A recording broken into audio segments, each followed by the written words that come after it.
How to request rating on Facebook Marketplace.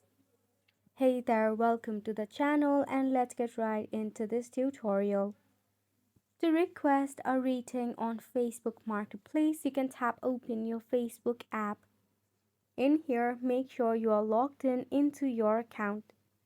Now, if you wish to rate a person, you can just click on the marketplace, then find the seller or the item that you recently purchased. If you have had a conversation, you will get the functionality to rate the seller. If not, start off by sending a message. After that, you will have the feature of rating. If you want to request a rating for yourself, then in the marketplace at the top you will see a profile icon. You need to click on it. Right over here in the reviews tab, you can check out ratings and any of the comment that has been left out by the buyer itself.